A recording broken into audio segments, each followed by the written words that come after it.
On the early morning of November 20th, 1759, Prussian General Finck and his army camped around the village of Maxen.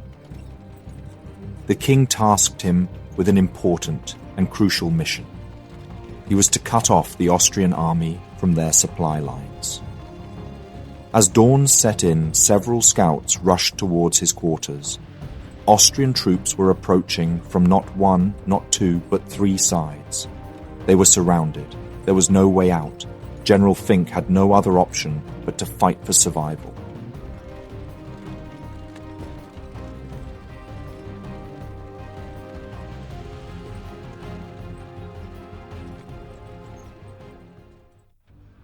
The Battle of Kunersdorf was the worst defeat of the Prussian army in 3 wars.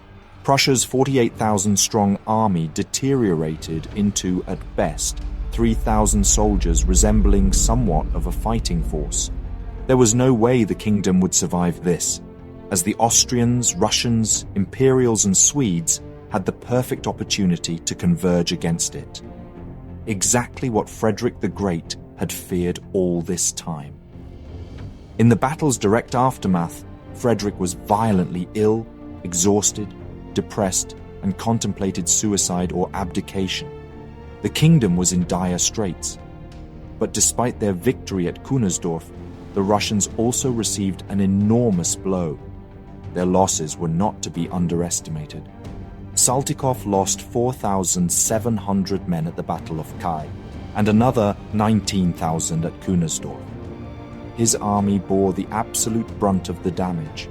When General von Laudon urged Saltykov to launch a pursuit, the Russian general did not want to risk worsening the Pyrrhic victory. He did not pursue it, and neither did Laudon. The Prussian army, or what was left of it, was left alone. It led to a remarkable recovery. When the Prussians learned their enemies would not pursue them, everything was set in motion to recover from their losses. 2 weeks after the battle, Frederick wrote a letter to Prince Henry. "I can announce to you the miracle of the House of Brandenburg. Just when the enemy had crossed the Oder and could have finished the war by risking a second battle, he marched in opposite direction. I marched first to cut him off from that part of Lusatia, which was being obliged to keep him supplied. Officers rounded up those who fled. Soldiers returned when they realized a counterattack was not imminent. General Finck levied the unscathed small Prussian army in Pomerania to march them towards Frederick's camp. By the end of August, his army numbered 33,000 soldiers. Frederick was aware he required more luck than he could realistically expect if he were to beat the Austrians. He calculated Daun commanded around 90,000. The quality of Prussian soldiers was nothing to write home about.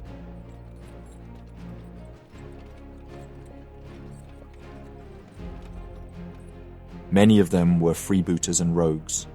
Frederick was unnerved and impatient, understandably so.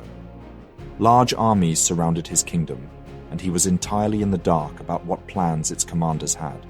In the east, Daun sent General Lacy to Saltykov to propose an attack against Berlin or seizing Silesia. Saltykov was wary, intending to retreat to his winter quarters. It wasn't until the interference of Vienna and St. Petersburg that Saltykov conceded. If Daun reinforced him, he agreed to march on Glogau. Frederick panicked. He had been shadowing Saltykov, and now he was at risk of facing an Austrian and Russian assault.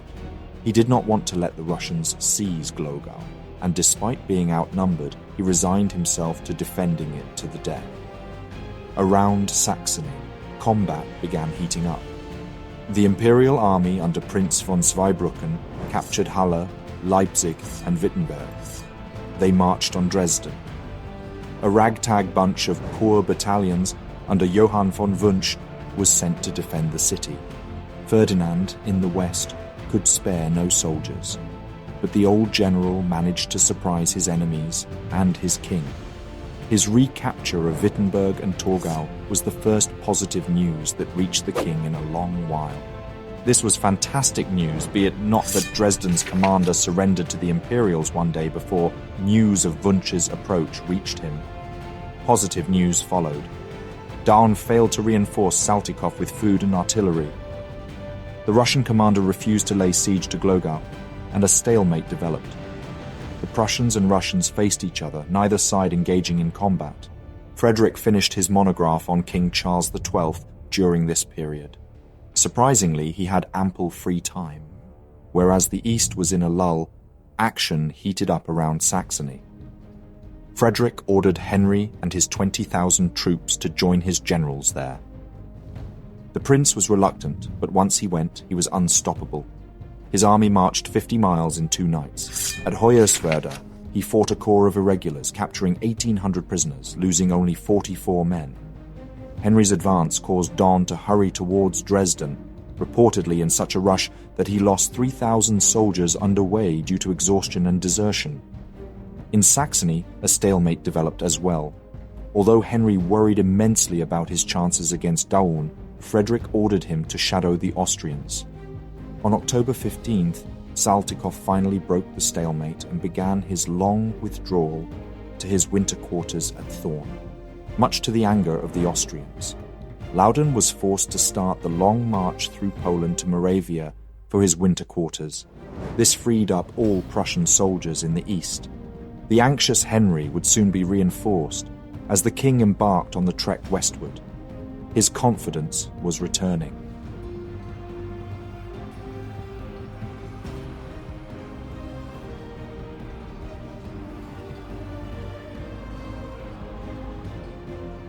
Right before Frederick arrived, Henry defeated Arenberg, who tried to outflank him nearby Torgau. Surprisingly, and against all odds, things were looking up for the Prussians. In early November, the brothers met at Torgau. United, their army numbered around 60,000. Again, quantity did not mean quality, but things were certainly recovering. Dresden was still in Austrian hands, but most of the electorate had been reconquered. Frankly, the situation for Prussia was better than expected. Daun refused to engage in battle. Instead, he waited for the Prussians to make a mistake while preparing his retreat. But Frederick wanted Daun out of Saxony on his terms, so he ordered General von Finck together with 15,000 soldiers to march south. At Maxen, south of Dresden, he had to cut off the Austrian supply lines, forcing their abandonment of Dresden.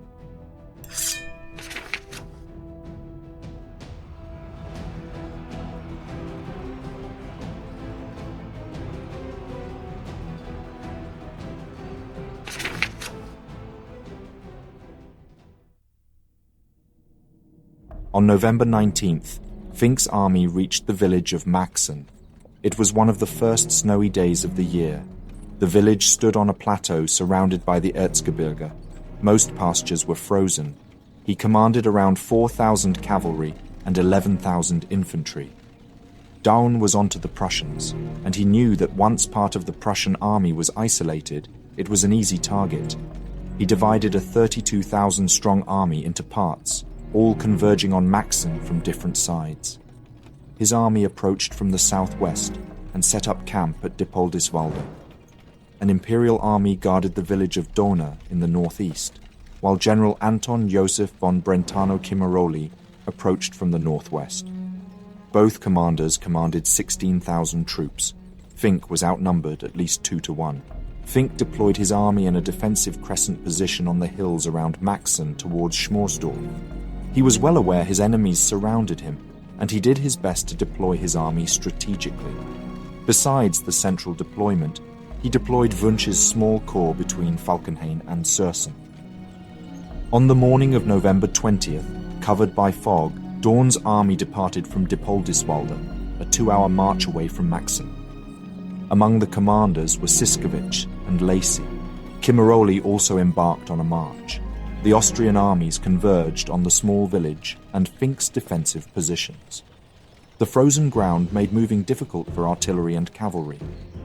The first skirmishes erupted around Reinhardsgrimma, where Daun's vanguard expelled Prussian pickets. These retreated to Maxen, with Daun's army in pursuit. By late morning, Daun's infantry scaled the hills to Maxen's south and installed the first artillery pieces. These opened fire against Finck's left flank. Nearly an hour of an artillery duel followed. The high ground Daun occupied dominated most, if not all, withdrawal routes from the Prussian position. They were surrounded. There was no way out. After the initial artillery duel, Daun ordered his infantry to advance. 2 infantry columns charged ahead, with cavalry flanking each side. Combat erupted on the hills between Kunersdorf and Maxen. Heavily outnumbered, the Prussians quickly gave way. Before too long, several Austrian battalions pushed into Maxen. This caused the Prussian left flank to be cut off from the remainder of their army, including the cavalry. These retreated behind Maxen because the horses were getting restless from the continued artillery bombardment. The attack had already been underway for a while when Kunersdorf and his army arrived. Part of his army faced the Prussian right flank, and part of it lined up to flank them and attack their rear. Despite being outnumbered, Finck tried to prevent this from happening by taking the initiative. He ordered his cuirassiers to launch a charge against the Austrian position, but the ground was frozen.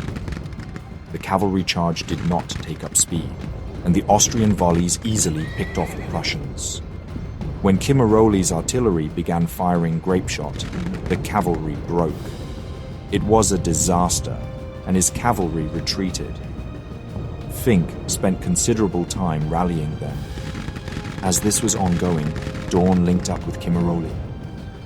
They launched a coordinated general attack against the Prussian center. Again heavily outnumbered, the infantry was easily overwhelmed.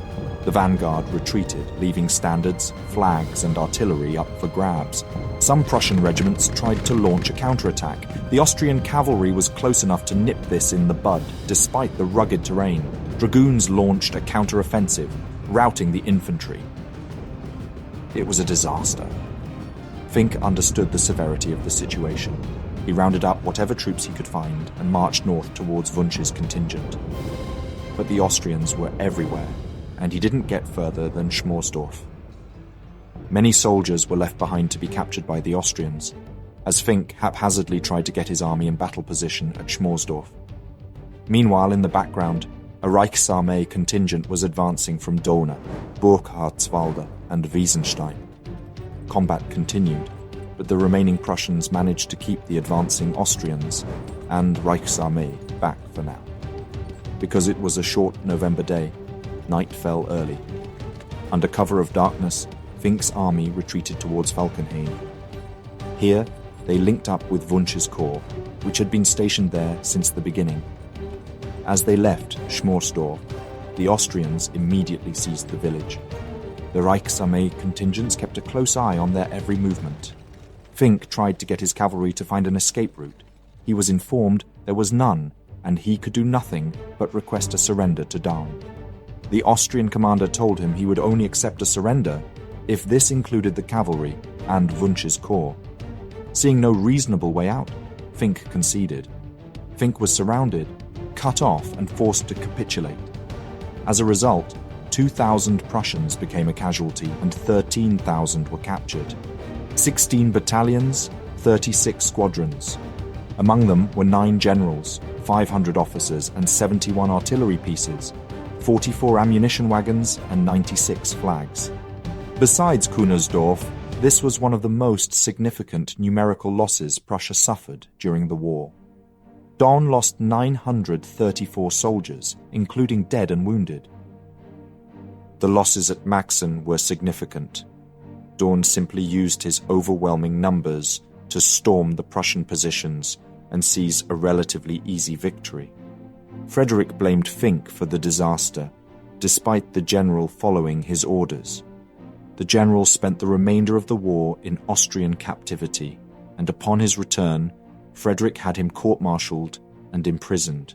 Even the king's most loyal supporters had to admit Finck was just following orders, and if anything, the operation was Frederick's personal failing. Things snowballed in the aftermath. 2 weeks after Maxen, a Prussian force was defeated and captured at Meissen. Another 3,500 soldiers were lost. It was an embarrassing affair. Because the Austrians knew of their numerical superiority, they refused all prisoner exchanges. This was an enormous problem for Prussia. They were indeed very short on manpower. But as became customary, Daun remained cautious. He returned to his winter quarters in Dresden and did not engage the Prussians for the remainder of winter. That is how the 1759 campaign ended. Prussia had lost most engagements since Hochkirch the year before. It was a year of bloody defeats, some surprising reverses, but ultimately the Prussians drew the shortest end of the stick. The shortages in manpower, finances, and ammunition wore down the army, and the king personally. He struggled with his health. He was rarely healthy, had constant bouts of gout and fever. He barely slept. As the first snow fell, it appeared that his kingdom's future was one of imminent defeat and partition.